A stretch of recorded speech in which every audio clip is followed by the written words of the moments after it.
내 목을 치고 이 아이는 살려주시오.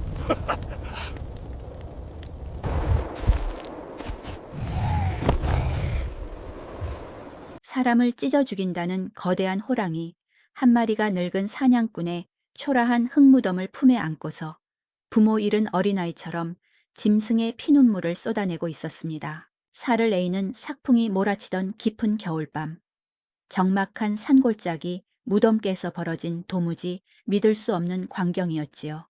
횃불을 들고 눈보라를 뚫고 산이 떠나갈 듯한 거대한 짐승의 처절한 울음소리를 쫓아 올라간 마을 사람들은 눈앞에 펼쳐진 그 광경에 그만 두 눈을 의심하고 말았답니다. 이곳은 첩첩산중 강원도 영월의 척박하고 가난한 산골 마을이었습니다. 호랑이가 피가 나도록 품어 안고 있던 그 초라한 무덤의 주인은 불과 며칠 전 쓸쓸하게 숨을 거둔 외로운 늙은 사냥꾼강 노인이었지요. 산중의 왕이라 불리는 그 끔찍한 맹수가 어찌하여 한낱 늙은 인간의 무덤을 밤새도록 지키며 오열하고 있었던 것일까요? 사람들은 맹수가 시신을 파먹으려 한다고 굳게 믿고 벌벌 떨며 화승총의 방가쇠를 맹렬하게 당기려 했습니다. 하지만 총구가 붉은 불을 뿜으려던 찰나 호랑이가 보인 참으로 뜻밖의 기이하고 애절한 행동에 마을 사람들은 그만 쥐고 있던 무기를 흙바닥에 툭 떨어뜨리고 말았답니다. 짐승의 피 속에 흐르던 뼈 시린 은혜가 얄팍한 편견을 처절하게 부셔버린 그날 밤의 기막힌 일은 3년 전 겨울로 거슬러 올라갑니다.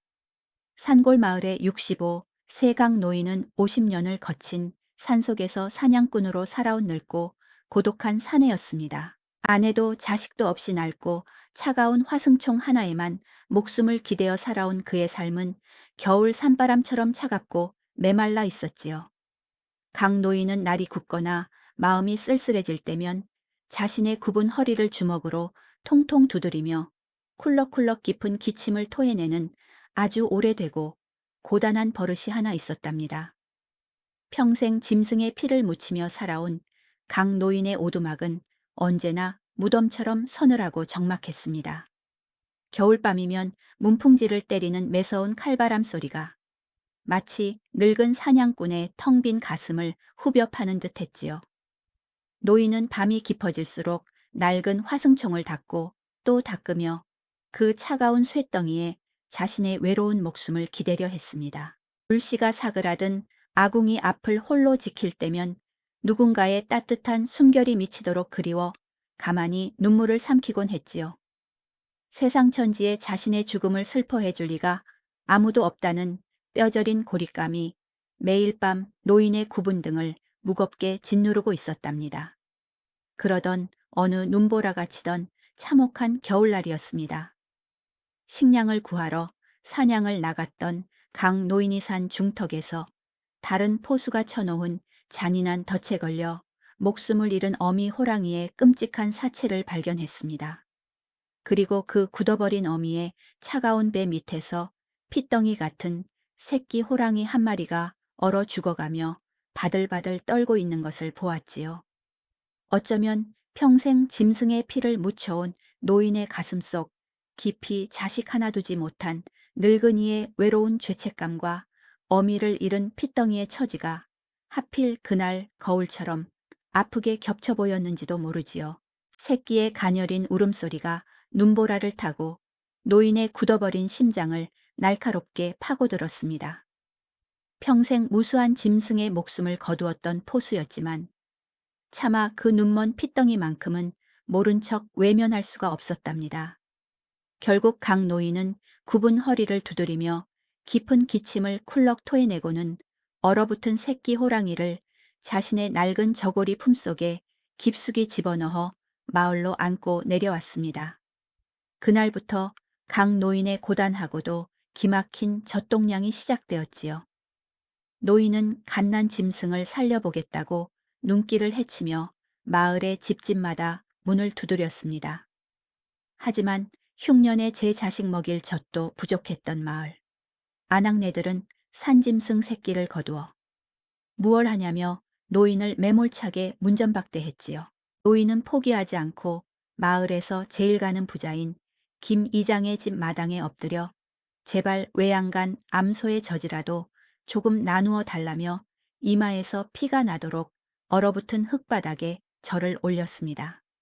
그 처절한 정성에 혀를 차던 백발의 김 이장이 마침내 귀한 암소 젖을 조금씩 내어주었고 강 노인은 밤낮으로 젖을 끓여 먹이며 기적처럼 새끼 호랑이의 목숨을 살려내었답니다.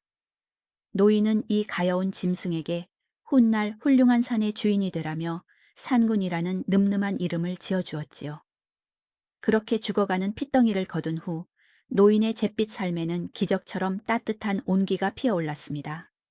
산군이는 강 노인의 품에서 새근새근 숨을 쉬며 자라났지요. 맹수의 피를 타고 났음에도 상훈이는 노인 앞에서는 한없이 여린 자식이었습니다.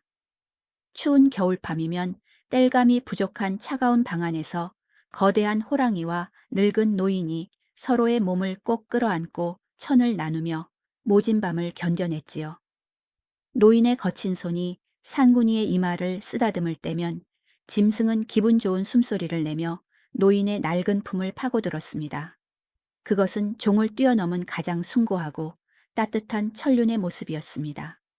상훈이는 눈을 뜨자마자 처음 본 강 노인을 자신의 진짜 어미이자 아비로 여기며 지독하게 따랐습니다. 강 노인이 거친 손으로 머리를 쓰다듬거나 밥을 챙겨줄 때면 고마움과 애정의 표시로 강 노인의 낡은 무명, 바지춤을 입으로 아주 살짝 조심스레 무는 앙증맞은 버릇이었답니다. 노인은 녀석이 바지춤을 물고 늘어질 때마다 굽은 허리를 두드리며 허허 호탕하게 웃음을 터뜨리곤 했지요. 노인의 캄캄했던 삶에 처음으로 켜진 따뜻하고 눈부신 등불이었습니다. 상훈이가 어엿한 성체로 자라난 뒤 두 사람의 삶은 고단한 산속에서도 더없이 따뜻한 봄날 같았습니다. 마을 사람들의 매서운 눈초리를 피해 강 노인은 오두막 깊은 곳에서만 상군이를 다독였지만 녀석의 짐승다운 본능보다 노인을 향한 효심이 훨씬 더 거대하고 눈물겨웠습니다. 겨울밤 매서운 삭풍이 몰아쳐 땔감마저 똑 떨어진 날이면 상훈이는 자신의 거대한 털가죽으로 늙은 아비의 굽은 등을 포근하게 감싸 안고 밤새 천을 나누어 주었지요. 가끔 숲에서 살진 노루나 멧돼지를 사냥해 오는 날이면 짐승의 맹렬한 식욕마저 꾹 억누른 채 사냥감을 강 노인의 방문 앞에 툭 내려놓고는 아비가 먼저 배를 채우기 전까지 결코 입을 대지 않는 참으로 기특하고 거룩한 짐승이었습니다. 노인이 이가 약해 고기를 씹지 못할 때면 상군이는 그 커다란 머리를 노인의 무릎에 비비며 마치 제 탓인 양 슬픈 울음소리를 내기도 했답니다. 세월이 강물처럼 흘러 상훈이는 집채만한 거대한 호랑이로 장성했습니다. 상훈이가 마당을 어슬렁거릴 때마다 덩치가 산만한 맹수의 모습에 질겁한 마을 사람들은 거품을 물고 쓰러지며 당장 저 끔찍한 요물을 산으로 쫓아내라며 괭이를 들고 찾아와 거세게 항의했습니다. 그때마다 강 노인은 굽은 허리를 조아리며 내가 이 녀석의 목숨을 걸고 보증하겠으니 제발 내 아들 같은 녀석을 해치지 말아 달라. 눈물로 엎드려 사정했지요. 그럴 때면 거대한 산군이는 강 노인의 뒤에 숨어 낡은 바지춤을 살짝 물고서 불안한 눈빛으로 웅크리고 있었답니다. 사람들의 끔찍한 편견 속에서도 두 생명은 서로를 버팀목 삼아 살아가고 있었지요. 상훈이의 덩치가 커질수록 마을의 공포와 적대감은 극에 달했습니다.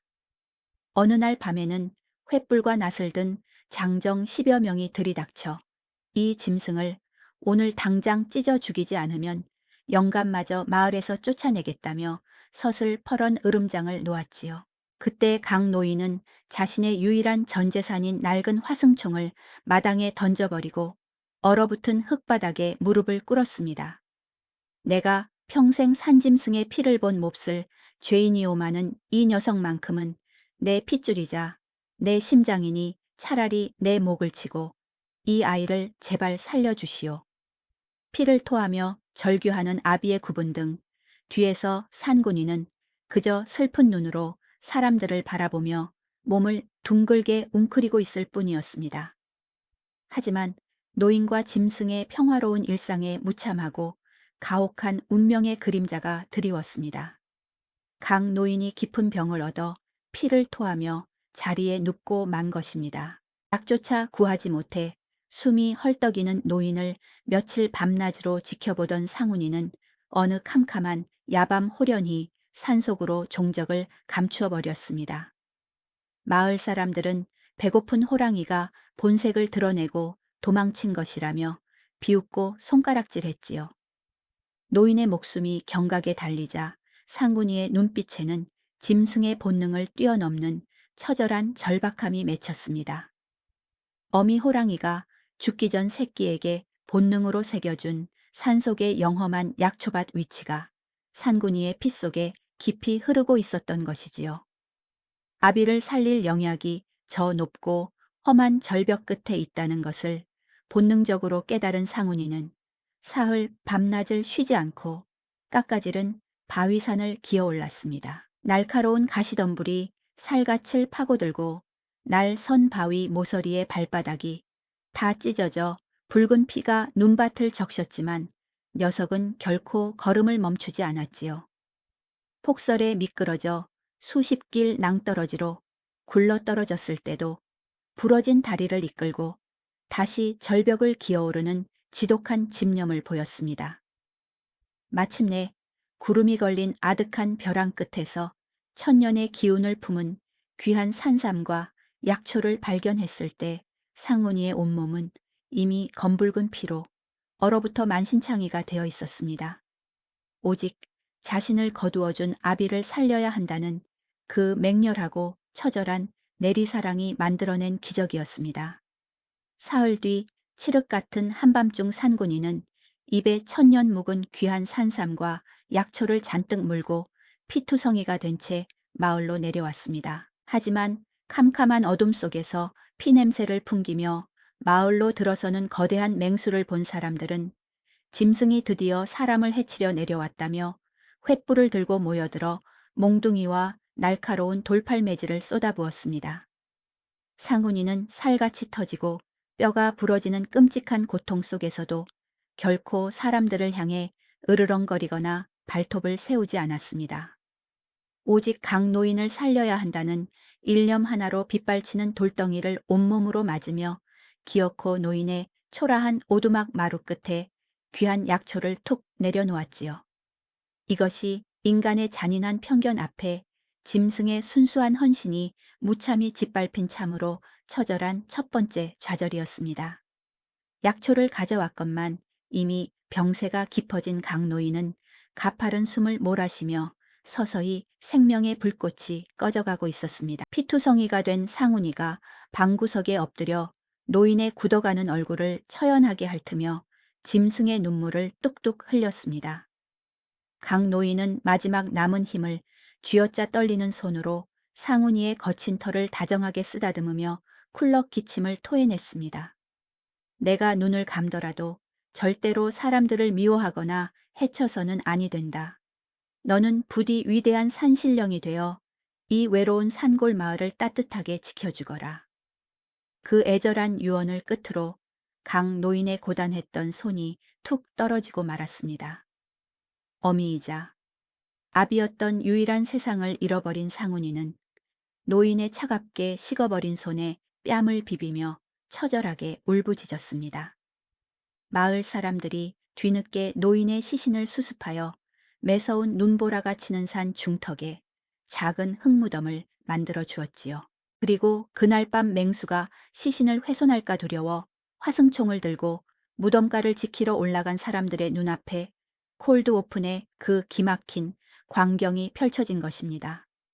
거대한 맹수가 무덤을 품에 안고 피눈물을 흘리고 있었고 겁에 질린 사내들이 덜덜 떨며 화승총의 방가쇠를 맹렬하게 당기려던 찰나였습니다. 총구가 불을 뿜으려는 그 숨막히는 죽음의 위기 앞에서도 상훈이는 결코 이빨을 드러내거나 도망치지 않았습니다. 오히려 자신의 넓은 품으로 꽁꽁 얼어붙은 강 노인의 흙무덤을 꽉 감싸 안아 차가운 눈보라를 온몸으로 막아내고 있었습니다.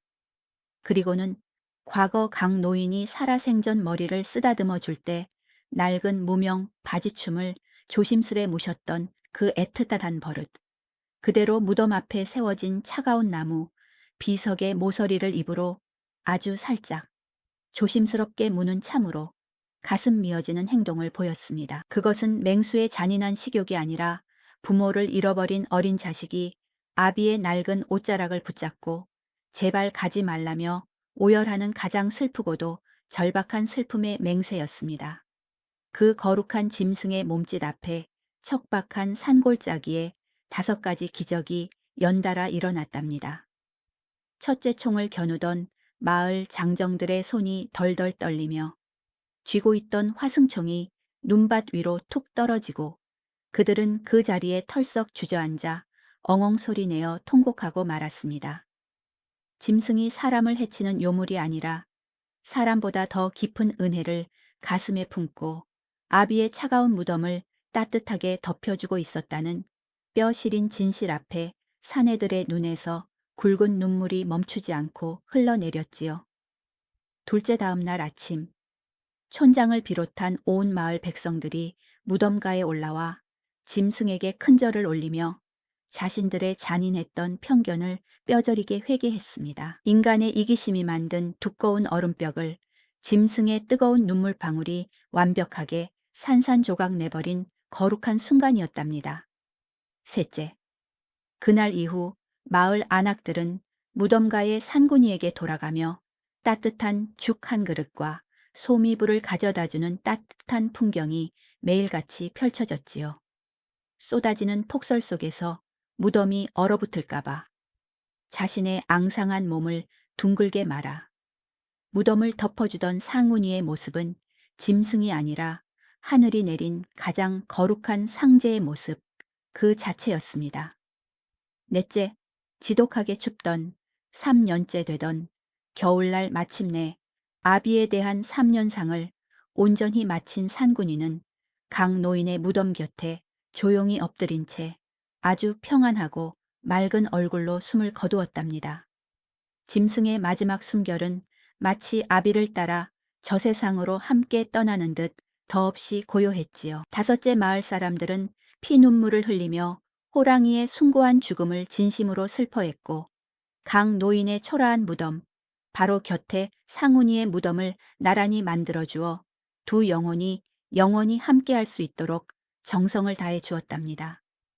사람의 얄팍한 편견이 만든 차가운 지옥을 짐승의 뜨거운 내리사랑이 하얗게 녹여버린 참으로 거룩하고 슬픈 전설이었습니다. 우리 시청자분들, 오늘 이 짐승의 시리고도 먹먹한 이야기를 가만히 들여다보면 가슴 깊이 남는 묵직한 이치가 하나 있답니다. 말 못하는 짐승조차 자신을 거두어준 100년의 은혜를 잊지 못해 피골이 상접하도록 아비의 무덤을 지키며 제 목숨을 기꺼이 바치건만 오늘날 우리 인간의 삶은 과연 어떠한가요? 알량한 재산 몇 푼과 눈앞의 작은 이익 때문에 부모를 등지고 형제 간의 핏대를 세우며 살아가는 짐승만도 못한 얄팍한 마음들이 세상에 넘쳐나는 것은 아닐는지요. 진짜 맹수는 산속에 있는 호랑이가 아니라 은혜를 모른 채 자신의 탐욕만을 쫓아 살아가는 흉측한 인간의 마음속에 살고 있는지도 모릅니다.